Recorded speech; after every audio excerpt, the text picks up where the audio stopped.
Did you know you can make your own collagen peptides? That's right, you can make your own collagen peptides by making bone broth. I'm Penny Morgan, and this is Stay Body Positive, and today I'm sharing a quick video on making your own bone broth to get those collagen peptides.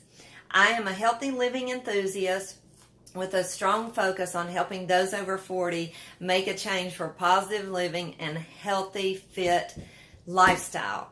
So today we're talking about bone broth and collagen peptides. Many of you have seen my videos on Vital Proteins Collagen Peptides or see me reference them in my videos. So today I'm actually making my own bone broth. What I did was stop by the grocery store, picked up a couple of packs of bones, and yes, my grocery store actually had grass-fed beef bones.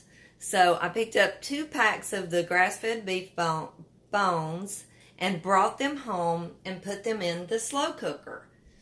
So you're going to cook these in the slow cooker for approximately 48 hours. Why cook them for 48 hours? Well, it takes 48 hours for the marrow inside the bone to liquefy, and you want that to liquefy and come out of it so that it's in the bone broth.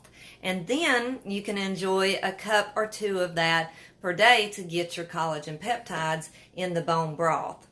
So just wanted to take a moment, share that quick tip.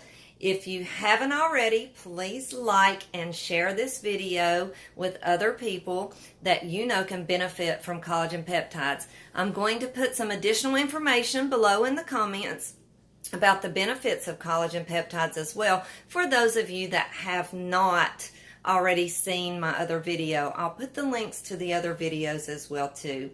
So stay body positive, make good choices. I'm Penny Morgan.